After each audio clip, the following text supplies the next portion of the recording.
Welcome back to the Shake the Room show, where we do it for the culture and we give the real ones their flowers. So you already know who I am, Hakeem, and I got my boy with me. What up, bro? Man, you know it. You know what it is. It's me, IG Lee. What's going on, fam? You know, just chilling, man. Hey, bro, I ain't gonna hold you. What's up? I miss Jamar. I do. We ain't got bro. bro.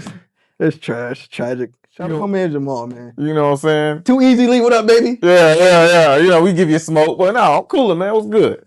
I seen that shirt before. Hey, calm down. Season, Mind your business. season 1? This is internet. Don't nobody Look familiar. Season 1. laundry detergent. Got it. Man, just calm down. Absolutely, man. So today we got an amazing guest, as we usually do. For sure. So who we sponsored by today, my boy? Hey, man, today we're sponsored by High Energy because everybody knows high income does not flow to low energy. So make sure you keep your energy up, man. You know what I'm saying? Where you got that from? Hey, man. That was Todd? Yeah, that was Todd. Shout out to my dog Todd. Todd, yo. All right, man, let's start the show. So today's guest, from building financial freedom to helping investors scale from 6 figures to major capital growth, this man puts God first, family always, and legacy above all else. He's a mentor, investor, and a credit genius, turning goals into real results. Give it up for Xavier Marrero. Yo. My boy. What's good, What baby? up? What's So- good, so- man? Thank you so- for cooling. Nah, I appreciate the opportunity. Yes, man. sir. Sir. My boy got the baccarat on. You know what I'm saying? I Yeah. don't know if they can saw that through the screen though. Hey, you never know. Nah, man. look. Baccarat fresh. You look like money. Hey, like, look at his beard and look at mine. Mine a little dry. You know what I'm saying? His look all moisturized and stuff. Hold that. That was crazy. yeah, that was a little. Yeah, that was crazy. We're in New York. At least you don't got the little starter kit, you know. Yeah. Yeah. I don't got nothing. Enjoy That it. shit look crazy. But what's up, bro, man? Thank you for coming on the show, man. Thank you for being here. We really appreciate that. I appreciate it, man. Honestly, man. It's a Yeah. blessing. So let's get into it, man. So Let's get the it. people want to know, man, who's Xavier? Oh man, just a Puerto Rican kid from Puerto Rico. Mm-hmm. Definitely, was raised in Pennsylvania. And basically, I always tell people all the time, man, we was in a struggle most of our lives, and a lot of times we was never taught financial literacy. And through the ups and downs of life, through the experiences that I had, basically, put me in a position where I fully understood, how to play the game. Okay. And now I'm in a position to basically just teach our peoples, those plays, Yeah. teach them the laws that are out there, what opportunities are out there for us to basically, get on top. That's Got you. we come from a environment we always want to be on the top, but we was taught the wrong things to get Yeah. to the top. So I just feel it's my duty now to, with the knowledge that I have, the experience that I have, to teach everybody how to get on top the right way. That's dope, man. That's Yeah, dope. Sure. What part of Puerto Rico and PA? So Carolina is where I was born, Mm. and lived there till I was 10, and in York City in Pennsylvania, until I was 19. How far is York City from Upper Darby? Do you know I don't Upper? even know where that's at. Okay. I lived in PA for like a year, and I Okay. lived in the Upper Darby. It was like 45 or 30 minutes from like Philly. Okay, yeah. So we're about 45 minutes from Philly too. So we're in between Philly and Baltimore. Okay. Yeah, Okay. yeah. So Baltimore's actually a little closer. So we're like the southeast part of Pennsylvania. Okay. Yeah, but right next to Harrisburg. Okay. Cool. Yeah.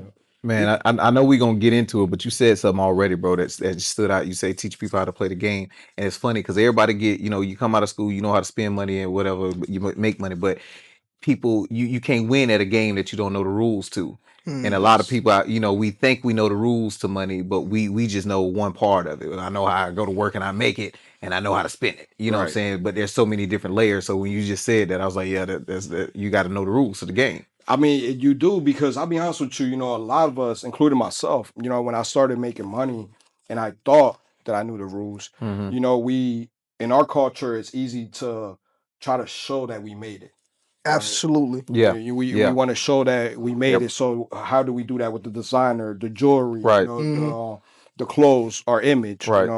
And then when you get older and then you get around what I call wisdom, it's like you start learning that doesn't really matter. Yeah. What matters is what's in your bank account. Right.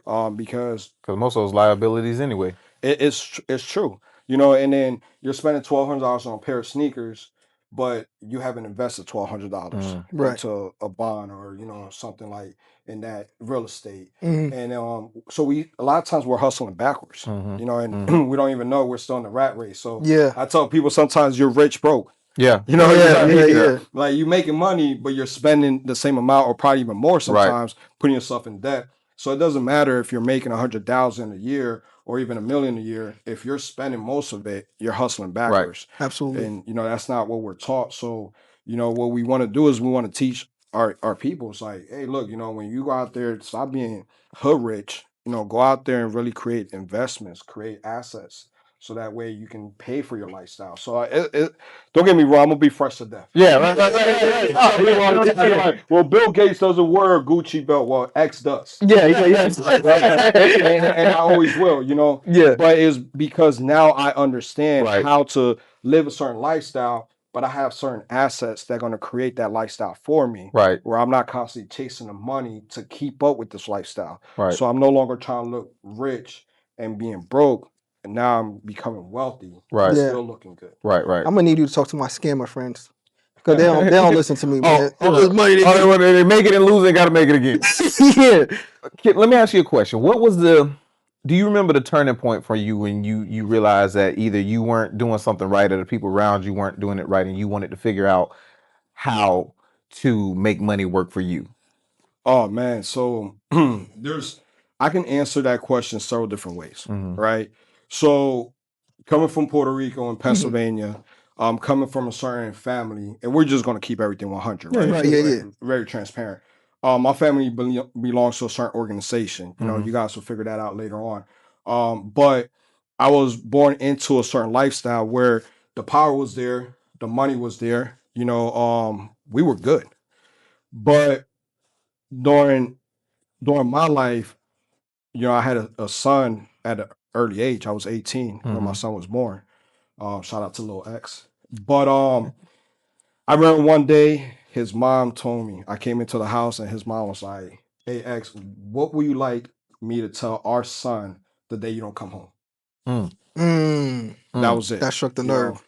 the reason why is because I had my skull cracked open, I had my lip busted open, I've been stabbed, and I understood what she was telling me. Like, okay, we good. The money you bringing in is good, but one day you're not gonna come home, and I just need to know what message I need to tell our son that's coming from you the day you don't come home. So that was the biggest turning point of my life, to understand like, okay, I'm a young man, I have a son, I have responsibilities, but I'm always risking my freedom and my life, All right. and even my lady's life, my sons, my mom's. I come from a certain neighborhood that if they can't get a hold of you, they're knocking at your mom's door. Facts. Right. So that was like the biggest turning point for me. Right. So then obviously I try to do it the right way. I try to go to corporate America, right? Just become another number for the system. Right. And in corporate America, I started doing real good. The reason why is I went into sales. I've been doing sales. Like 12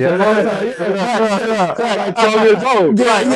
So I felt like I was pretty good. And men lie, women lie, numbers don't. And my numbers were speaking for themselves. Right. But what ended up happening is that I kind of find out that in corporate America, you're nothing but a number. Yeah. Right. And 100%. December 12th of 2012, 12. I will always remember that day. I was let go of the corporation that I represented, that I was already making six figures a year from in my early 20s. That day I realized that I need to become an entrepreneur and I need to work for myself. And besides that, I used to always tell myself the things that I hated about my lifestyle, because I come from living life, I didn't have to report to no one. I was making good money. You couldn't tell me nothing. Right. Then I go into corporate America. They're telling me when I can go use the bathroom. Yeah. When I can go eat, when I need to clock in, when I need to clock out, how many times I can go to vacation. Right. Yeah. Right. Yeah. I felt like I was locked up. Right. Yeah. But December 12th, 2012, I was let go of. I was the number one sales rep for that company nationwide, and I was still fired, letting me know like I'm replaceable. Yeah. 100%. But then I used to always tell myself, well, I used to hate working weekends. I used to hate working evenings, because in sales, that's where you make the Yeah, money. money at, yeah. It's the weekends, it's the late evenings, it's the holidays. So for almost 7 years, I stole a lot of time from my family. Mm, And I always say this: kids spell love like this, Time. They just want your time. My son didn't care about the Jordans. He didn't care Nah, about the that's a gold fact. chain, right? But I stole so much time away from him because I was too busy trying to make this money to give him the lifestyle that I never had, right? So what ended up happening is once I got let go of, I said, you know what? I'm not gonna work weekends. right. I'm not going to go ahead and work evenings. I'm going to control my destiny. And I'm going to go on vacation whenever I want to go on vacation. Mhm. And if I got to go use the bathroom, I'm going to get up and go use the bathroom. Whenever I want to go eat Yeah, and I'm hungry, I'm going to go eat and get hungry. I'm going to go eat, right? Because I'm hungry. And then I also told myself, I don't need an alarm clock. I'm going to get up when I'm done sleeping. yeah, Like, what do you mean I have to set up an alarm clock? You know what I mean? Like, no, whenever I'm done sleeping, is when I get up, Right. Yeah. right? So all that basically just created what everyone calls me now, just to become relentless, to basically not give up and figure out a way. So I became an entrepreneur, started my own company. My first company, we was able to grow a lot of capital through investors, over 1.7 million. wow. But the crazy thing was this: I was partnered with the wrong individual, Mm, and he was smarter than me. Yo, that Even should though, always happen, bro. yeah, so even though I learned a lot through this individual, right. for business, game planning, how to put documents together, how to even create a company from scratch. One day my younger brother called me and tells me that we don't have access to this bank account that we had. Kind of find out this individual walked away with the 1.7 mil. Ah, ah. You ain't find him? Well, yeah, boy, out of So town. check this I out. tell that again with the family. Yeah. Hey, So yeah, that's a so word. again, we're being very transparent. Yeah. I had a mentor, rest in peace, Louis Capdevilla here in Tampa at the time. Mhm. Very successful individual. I went to Louis. I said, Louis, yeah, I'm gonna put in a call. Like Mm, this man needs to be gone. But I didn't Yeah. even want him gone. I wanted him violated Yeah. to the point that when he looked himself in the mirror, he don't even feel like a man no more. Right. And he looked at me, he said, why would you do that? You're gonna go backwards. You're gonna go back to that life you said you was gonna walk away from, and you promised your lady and your son and your mom that you'll never go back to that. Look at it like this: you basically paid for business school. mm, Yeah. yeah, And Yeah. I'll yeah, be honest with you, those words like helped me get out the mindset that I was at that time, because yeah, I wanted your boy gone. yeah. I No, wanted him gone, and again, not even in a way where he wasn't going to be on this earth anymore, where his manhood was going to be taken. Yeah. So that way, every single day he would wake up knowing like, yeah, I messed up big time and I messed with the wrong person. But man, answering to God now, I was told that I can hit hard, but God hits harder. Yeah. So that helped me a lot during that transaction right there. I be learning. Sorry to cut you off because you just said something. We learn a lot through our failures yeah, yeah. most of the time. Because when things are just easy, we not You really know what? paying attention to nothing. Once we fail and we on our face, that's when we start to like, okay, what can we do better? How can we make sure that this doesn't happen? And we start really actually applying what we know and stuff Right, like that. So it really happens. It's the best teacher in life is bro. failure. 100%. I was telling him one day, and I like a couple things you said. Me and him, he and I were talking one day, and I think I was talking. I read some book, Think and Grow Rich by Napoleon Hill, and he talked about the guy who made Chick-fil-A and what he went through. Opened the first business, it caught on fire while he was trying to open another one. Then his brothers died in the plane crash. Then he got sick in the hospital. It wasn't until he was sick in the hospital for like a year, 2 years, that he came up with the concept of Chick-fil-A. Yeah, the chicken biscuit and all that. I mean, putting everything together. Yeah, he had a restaurant that was kind of good, but it was that struggle and that time in the bed that gave him that idea. Yes. So, and even with you saying that you paid a big fee for the business school, but one way or another, you for wherever you want to be, what I'm gathering, you're going to have to pay it. Whether you went to school Right. or one, sometimes we all come with, the streets raises whatever, but we pay for the knowledge that we get somehow. So that was amazing for your mentor to say that, but also I think that was a amazing for your development and turning point. I don't know. I'm just listening to the story Right. because I'm with you, bro. I've been like, yeah, buddy got to get it. But that's so, but it goes back to something that was in your bio. The importance of having a mentor. And And if it wasn't for that, you might have made that other decision if you didn't have that mentor.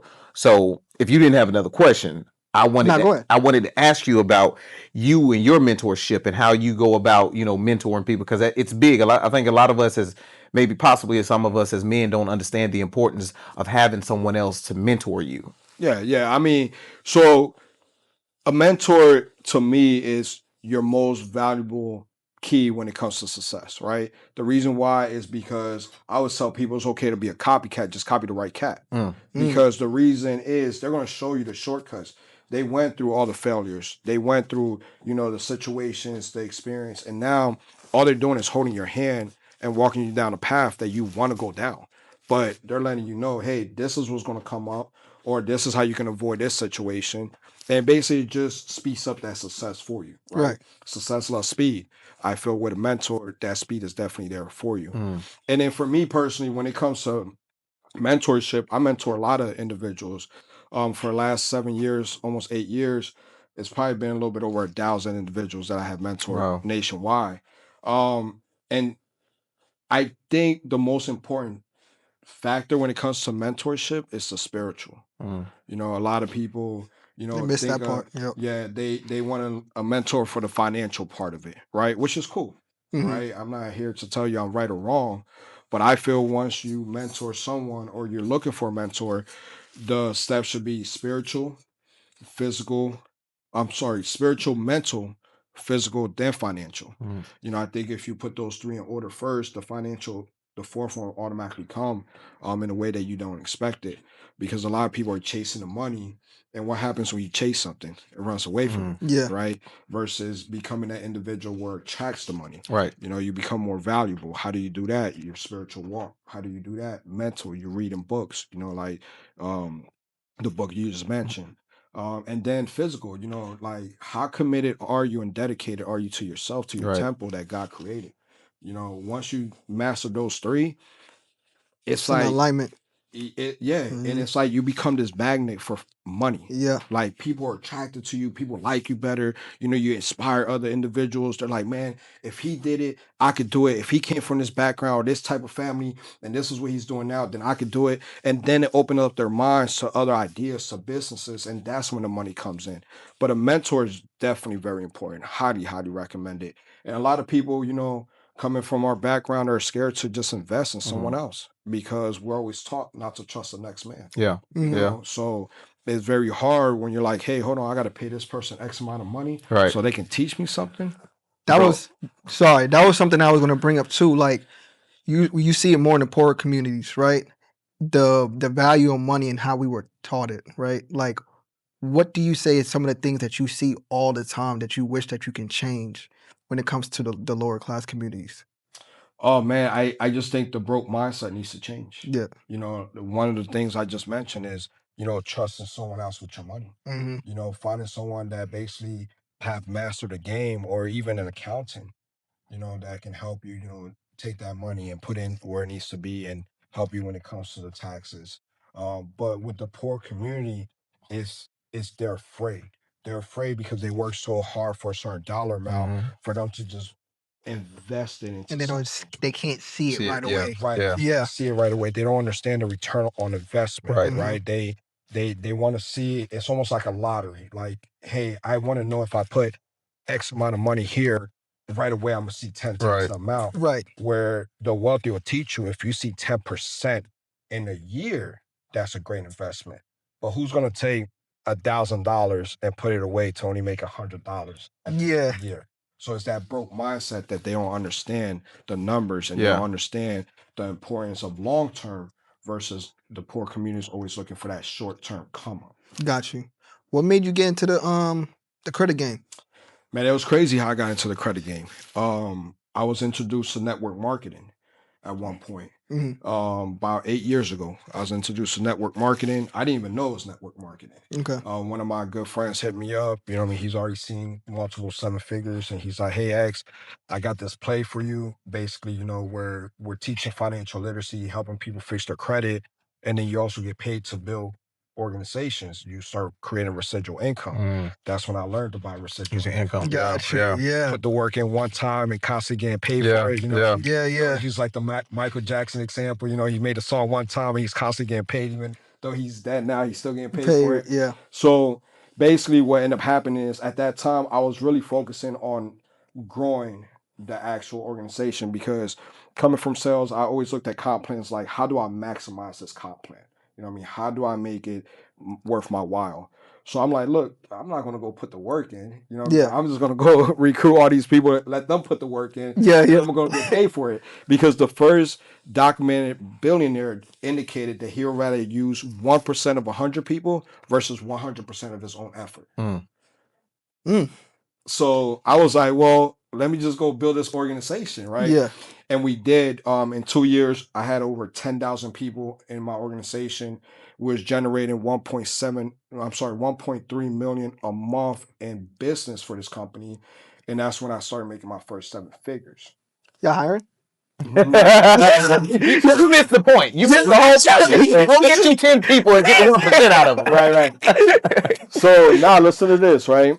So then I started seeing it like almost corporate America. Right. I'm like, man, I'm being pimped.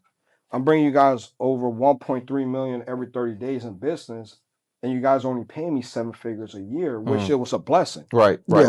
Obviously, Only is crazy though. Yeah, correct. But that's that mindset. Yeah. So I'm like, look, hold on, man. One, we're saying we teaching financial literacy and credit repair, but we're really not. We're just trying to recruit you to join the team. And then hopefully your credit gets fixed. Got it. Yeah. Hopefully you'll go through the back office and learn financial literacy, right? And then I'm also seeing, I started doing a little bit more research. I'm like, look, if I can make X amount of money for you guys every single month, I could do that for myself, right? And then I was also restricted. We was doing very well. And again, not to brag, but just to motivate people. I started flying in private jets. Yeah. I couldn't even post that on social media. They're like, oh, nah, because then we don't want you to mislead the people that if they join your team, now they're going to be flying private jets. I'm like, that should motivate people. Exactly. That, if I started with nothing and I'm at this level, they can do the exact same thing. They just got to put in the work that I put in. So that turned me off. And then I was like, you know what? Let me just look into financial literacy. Let me start looking into credit repair and see what laws we really have that we can leverage. And when I started seeing the laws, and I'm like, hold on, these clients are getting taken advantage of because they're getting results within a year when really you can get results in 30 days. So when I brought it up to the CEO, he didn't like that. He's like, X, you have to understand one thing. We're in business to make money. Money and to keep you. Yep. So we got to keep the client. We have to prolong the process so we can make more money off that client. And eventually they're going to get the results. But then I started thinking more like Bill Gates. I'm like, well, why don't we just keep the clients happy? And then they'll just go tell their friends and family, and we can still have a lot of money coming in, but we're giving these people the results and we're being transparent with them. Right? We're giving them the real, like, hey, look, hold on. It doesn't take 12 months to do this. By law, we can get it done in 30 days. Right?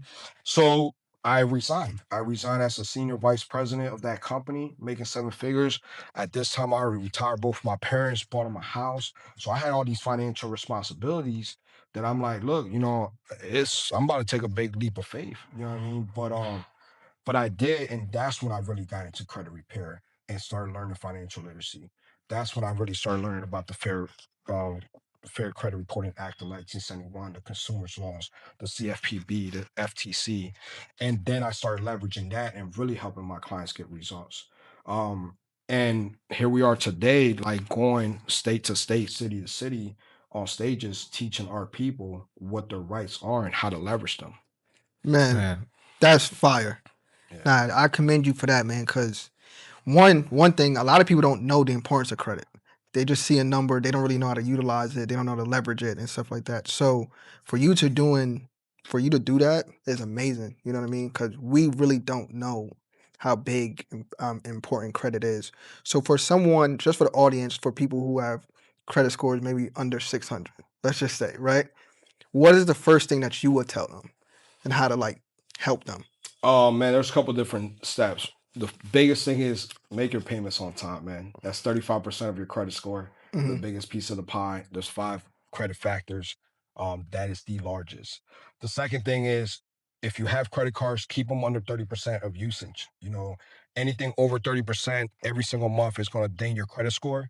And the companies actually look at it like you're high risk, and most likely you're living off of credit. And at one point, you're not going to pay them back. Right? And then the other thing I would tell them is have a mixture of credit. Have your installment and revolving. Your revolving is going to be your credit cards. That's something that you're constantly going to keep using, constantly keep paying back. Normally, you don't want to ever close those accounts down, even if it's a high interest. Right? I found out that the hard way. My longest credit card I had was something I got when I was like 18, and it had a high interest. I had to pay something every year. Or something. I was like, man, I don't want this thing. I got rid of it. Credit score dropped. I was like, yo, Yeah. Big time, because now you affected your age of credit, right? Not only do you affect your credit limit, right, because that was removed from the credit report, but also the age of credit, which age of credit is 50% of your credit score. So keep them open, right? But then also they want to see installment. Installments like your personal loans, your auto loans, your mortgage. Now this is a little hack. You can go to like Rental Karma or Rent Reporters and basically add your actual rent history and backdate it up to like 10 years. So not only is that going to affect your payment history, that's also going to affect your age of credit. Also, it's going to give you an installment loan. And basically at that time, you're going to see your credit go up. Where you gotta go? Rental Karma. I I got you. You know what I'm saying? Rental Karma. and don't worry, Rent he gonna send you the Reporters. invoice. This is a little free game, right? I always look out for my peoples. Nah, that's crazy. So yeah, make sure you do that. And then if you have family members or friends that you know for a fact, had a credit card for a long time, never missed a payment, and it's under 30% credit utilization, just be like, hey, can you add me as an authorized user? A lot We of just people talked say, about this morning. Yeah, talk about my boys. yeah, people say, hey, they consider it AU, an authorized user. Yeah. Because that's going to help a lot, big Yeah. time. So those are the things to help if you're in like this. I don't care if you're in the low 400s or you're just starting credit, right? Those are things you make sure you want to do. Yeah. Right? The things you don't want to do is co-sign for someone. Yeah, I ain't Never. Man, that's the biggest mistake I see people do. Even I don't care if it's your mama. Life happens. Yeah, you can't control it, right? Yeah. So maybe Miles, I love you. I got you. But don't co-sign, and like I said, don't close out any accounts. And then stop running your credit when you know you don't have a qualifying credit score. Right. And then if you're going to go shop for a new vehicle, don't go to a dealership and give them your information because they're going to shotgun your credit. Meaning everybody. Yeah, man, about 5 to 15 hits.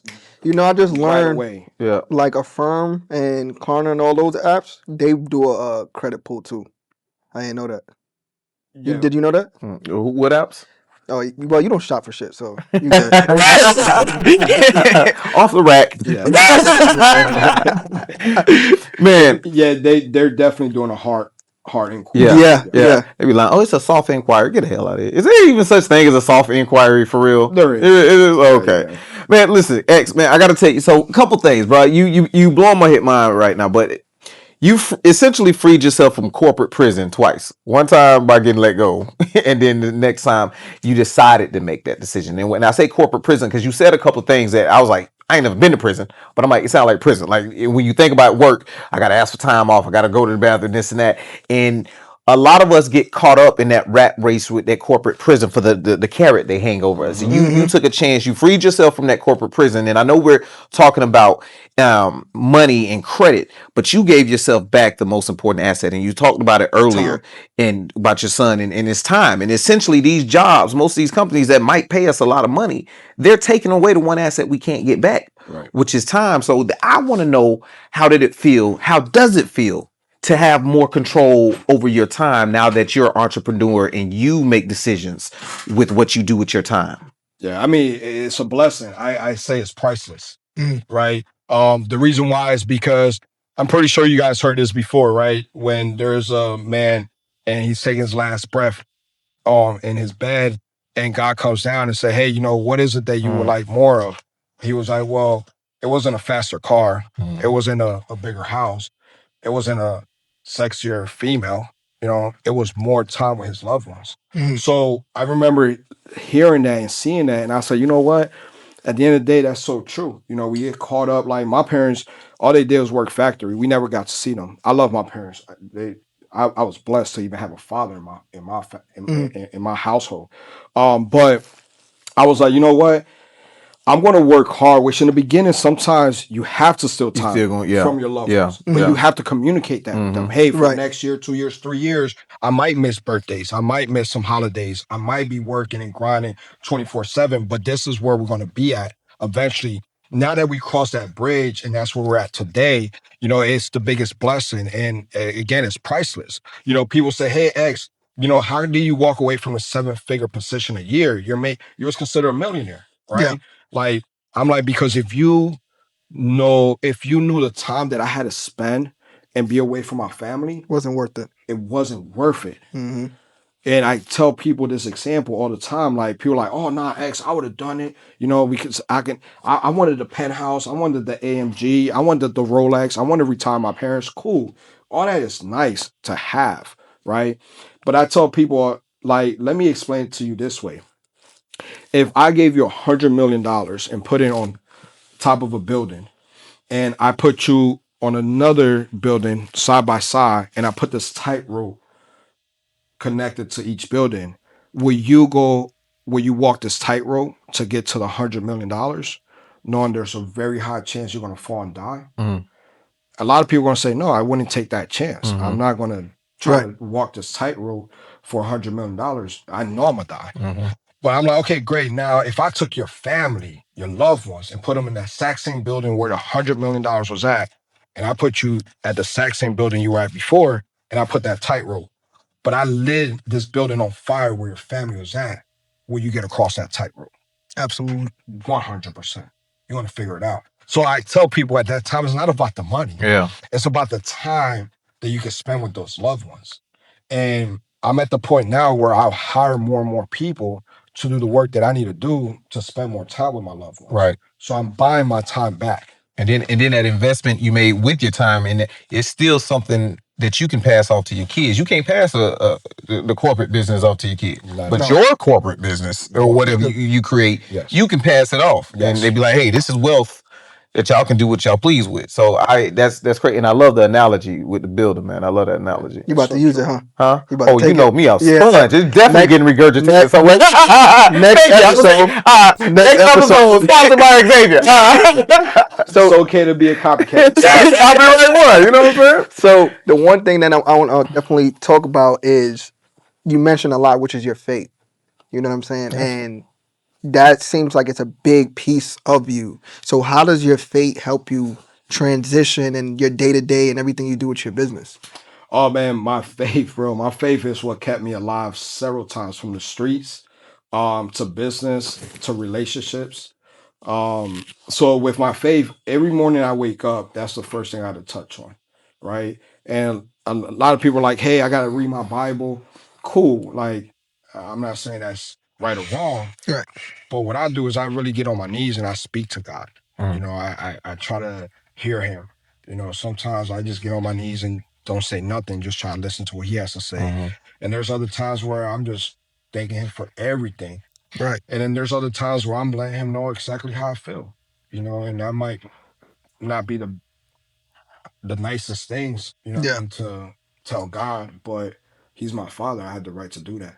But because of that faith, it carried me through where the situation where the guy took the 1.7 million, right? Right. I had to have faith that my mentor was right, that it was just a learning lesson for me, because it was better to get God for 1.7 than 17 million, right?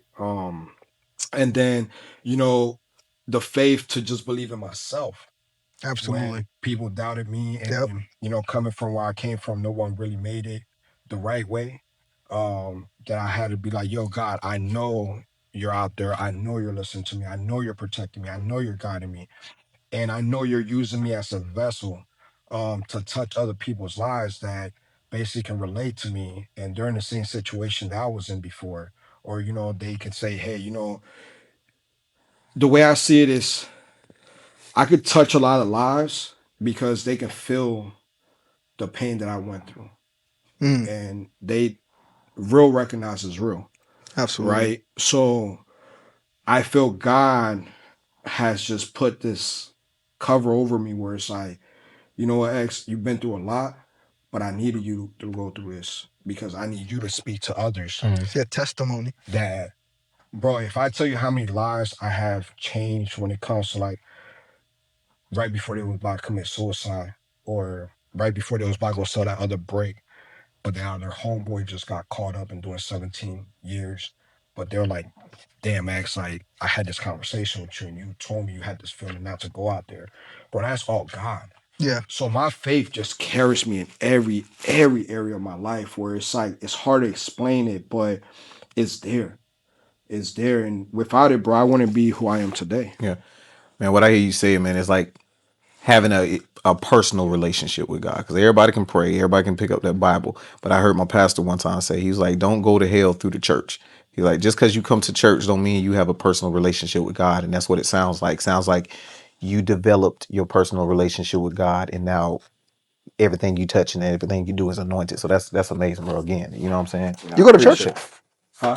You go to church? Yeah, I go to church. When? When last time you been to church? I go to Easter.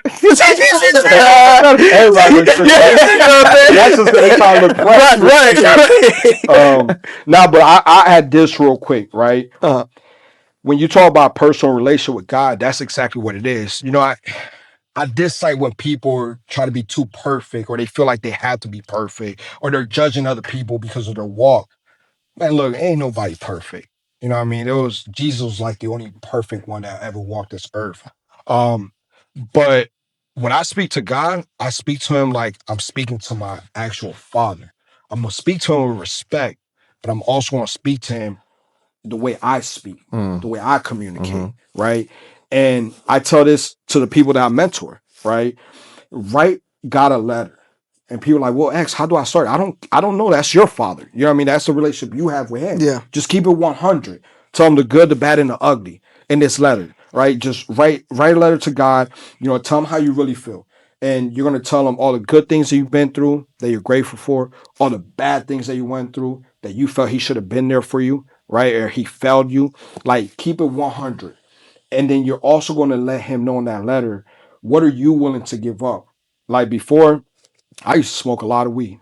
Like, bro, I was going through like a quarter a day. Damn, that's a lot.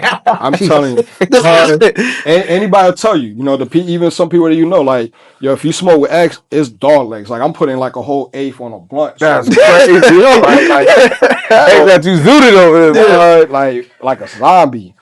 So, and then I never been a drinker Mm, because obviously my grandfather was a drunk alcoholic, and I Mm. promised myself I'll never be like him. But then I would drink here and there, you Yeah, know, like yeah. yeah. obviously. And then the biggest thing was lust, Mm. bro. Like I was like, I don't say this in a proud way, but I was running through them, Yeah. and I tell God like, God, for 30 days I'm willing to stop all of this smoking, drinking, my lust issues. But in return, this is what I'm asking for. You know, I want you to basically expose the people around me. And sometimes it's crazy when you ask God that because he Son. will expose people and it will hurt you so Yeah, bad where you're yeah, like, man, I probably shouldn't ask God to do that because not this person, yeah. you know, not this individual. But then you also ask him for blessings, you know, for abundance, for more money, more knowledge, more to become more valuable. And people don't understand. As long as you have that communication with God, that relationship, and you keep your word, God always delivers. I wanna you said something that's crazy that you don't even notice. I did the same thing in the beginning of January. I wrote a letter to God for the first time. And what you're saying is so true and so powerful because when I did that and I exposed myself, but I asked for certain things, God did answer, but it's not in the way that you think He is, and it feels like you're going through a hellstorm when everything is getting cleared out for you. Yes. You know what I'm saying? And ever since that, like the storm that I was going through and everything, and now I'm seeing the sunshine and the rainbows and all the opportunities happen for me, and I thank God every day for it. Yes. But it's true, bro. Man, when you write that letter, It's true. by the time you done writing this letter, if you don't have snot bubbles coming out, you ain't crying like a baby, crumble it up, rip it up, throw it away because they ain't real. Bro, I was on my Slim Shady, like the dear letter. Dear Stan. Yeah, dear Stan. Oh man, that's real, man. That's some real stuff right there, yo. Damn, man, this is crazy. So what's next? Man, what's next is continue to impact the community. You know, we Okay. have a movement March 14 at Crossover Church. That's Tommy, Pastor Tommy. Of course. Yeah, see, That's my road dog. You never been there. You just filmed something. man, Pastor Tommy got some fly clothes. I'm trying to get Pastor Tommy on the Yeah, he podcast. does. Actually, He does. I got some of his clothes. Yeah, I'm sorry. Go ahead. So Cars for Impact, you know, is something that we created a couple months ago. That's basically going to be for the community. Just, you know, free car show to get the public to come out and basically just get everybody together. But at the end of the day, the goal is for them to hear the word. And again, having that relationship with God. So we're not going to be out there trying to put, you know what I mean, Jesus down your throat or God. You know, it's more like, yo, everybody can see the luxury cars, the exotic cars. They can see the watches. They can see everything that the rap game attracts you to. right. Right. So we're doing the exact same thing, but at the end of the day, it's not for you to call a queen the B word. It's not for you to look at the next king and he's competition. You know, it's not for you to look at the youth and see how we can take advantage of them. It's more of like, yo, we're all one. These are our sisters. These are our brothers. You know, we answer to one God. You know, so I don't care if you're Muslim, you're Christian, you're Catholic. I don't care about none of that. Because the way I see it, it's almost like you're joining a gang, right? Like, oh, your blood, your Crips, your Latin Kings, right? Even though we all stand for one thing, is to make our community better, but yet we're hurting our own people. Right. I feel religion's almost the same way. So it's kind of like, yo, how do we get the community together and basically all answer to one God, right? Because everybody else that I mentioned, religion-wise, they were just messengers from God. Absolutely. So like, why don't we just go straight to the source? You know, it's just like in the streets, what do? You go straight to the plug. You don't want to deal with the Right. middleman. Absolutely. In corporate America, what do? You go straight to the CEO. You don't want to deal with the vice president. Right. You know what I mean? And in the business world, what do? You go to that business owner. You don't want to deal with the gatekeeper, right? So it's the exact same thing. So that's going to be the next big thing for us is, you know, continue to impact the community the way God wants us to do it. And every single day, I just allow Him to use me as a vessel. So it's kind of like, God, what's the next thing? Who do you want me to touch? Where do you want me to be? You know, do I have to travel? What do I have to bring to attract people to get them that much closer to you? I don't want the people that already believe in you. Right. I want the non-believers to come around me. And I Right. want to be that light in the dark rooms so that way, you know, they can hear God. They can understand, you know, there's a higher power. And I always put it like this, man. Real kings bow down to authority. I like that.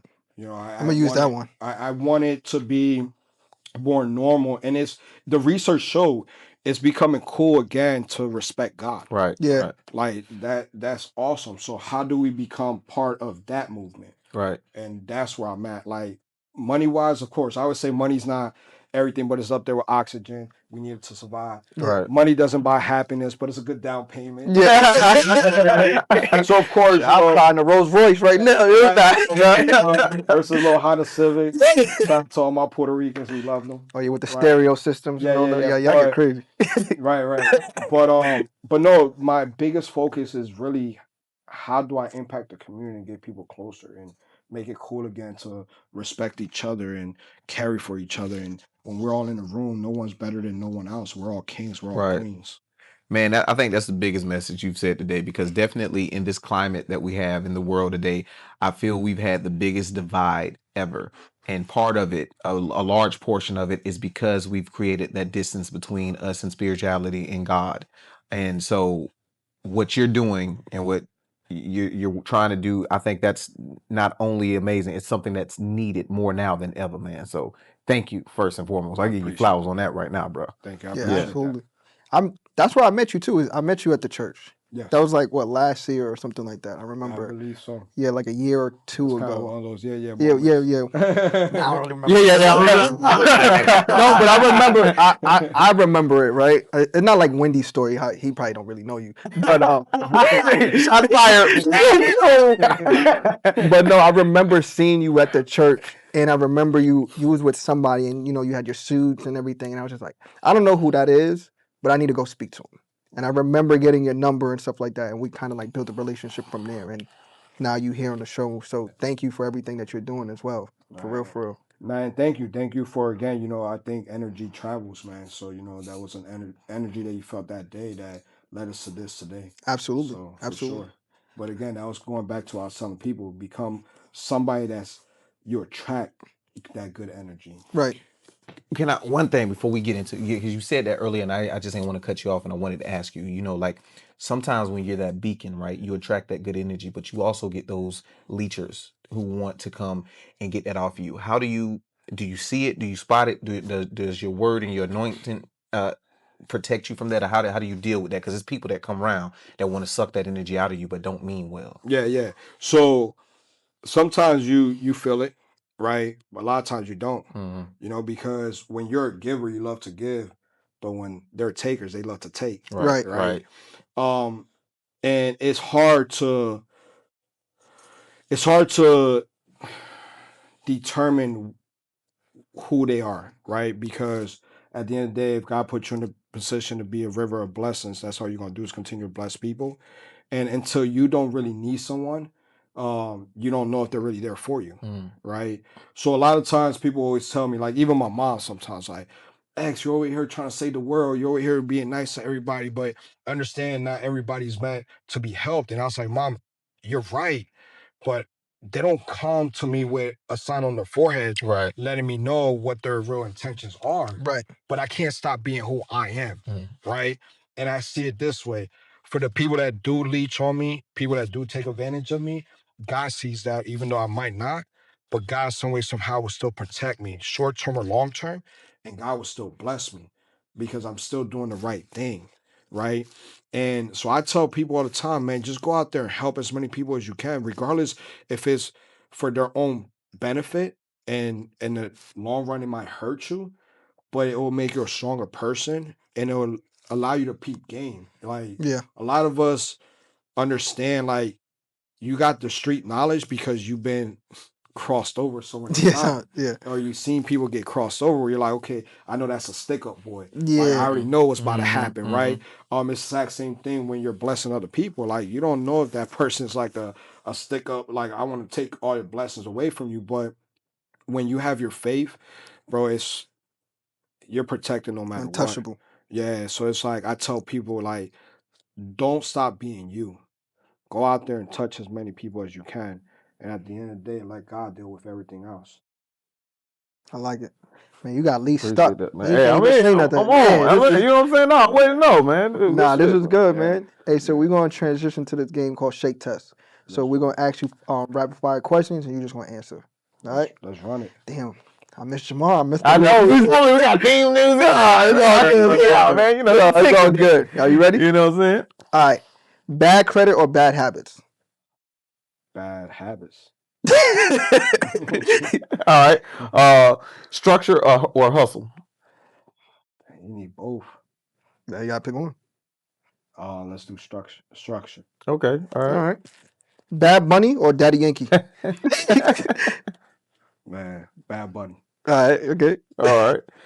Discipline or motivation? Discipline. Okay. PR, PA, or Tampa? Man, PR. Okay. All right. Network or cold outreach? Network. Teach your kids wealth or leave them with wealth? Teach them well. You from up north? Tim's or sneakers? I'm out here. Timberland up. Tim's. See? That's why I knew I liked you, man. You know what I'm saying? And we just gonna leave it right there. We're just gonna leave it right there. You know what I'm saying? That's Tim's all day. Man, I should have brought some Tim's. Yeah. Nah. I just wanted to look, a little different today, Well, you look the same. Hey, calm down. But you know why I look the same? Because I'm always the same person, man. Oh, you see how he crossed his feet? Yeah, he tried to be Sophistication on that. He tried to be that different. game. Hey, X, man, I just want you to look into your camera, bro, and I want you to leave the younger generation with a message, something that you can leave them with for people to inspire to be just like you or the things that you're doing in life. Yeah. Man, guys, look, at the end of the day, just believe in yourself. You know, I come from a certain background where we was told we wouldn't even make it to the age of 18, let alone 21. And all I did is really went out there and did what everyone told me I couldn't do. I didn't know how to do it. I learned it through the process. I wasn't taught anything.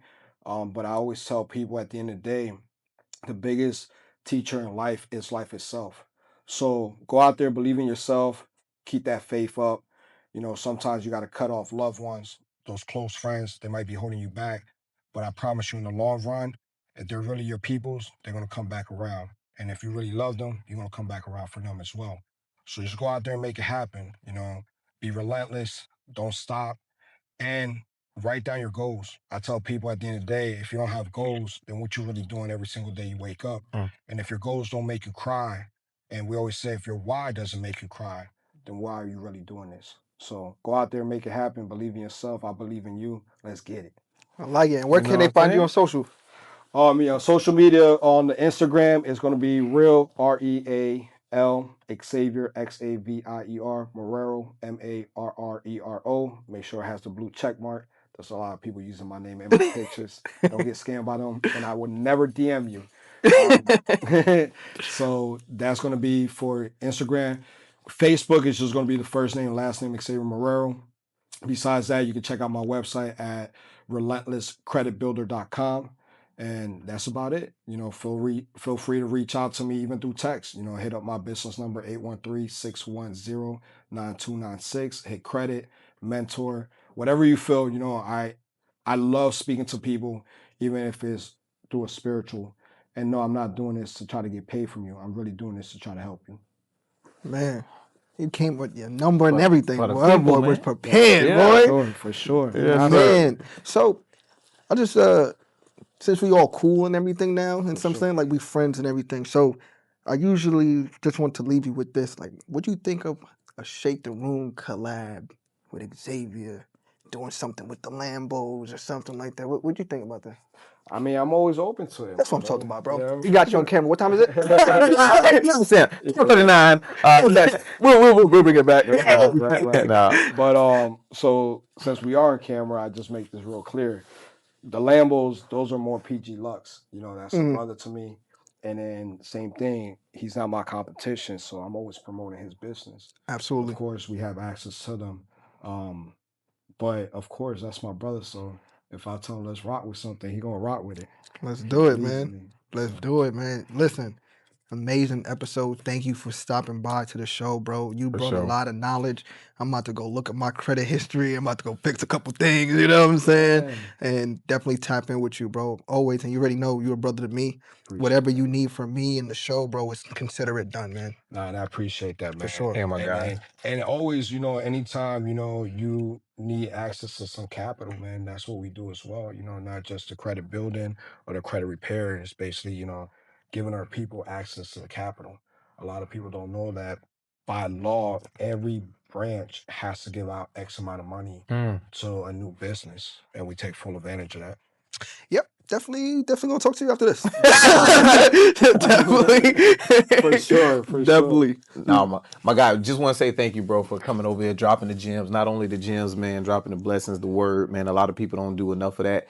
And, you know, I think we get so caught up in this world with all the flashy lights, what's happening on social media. And I think that brings it back to the core of what the center of all this is. Because at the end of the day, if you don't have a relationship with God, none of this other stuff matters. Absolutely. So I want to say thank you.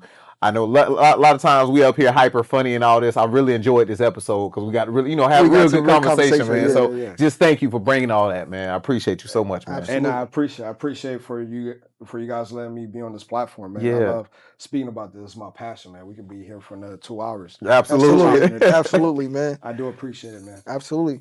So you already know, man. It's a very dope episode of Shake the Room Show. We don't just talk, we We shake the room. Peace. Let's go. Right.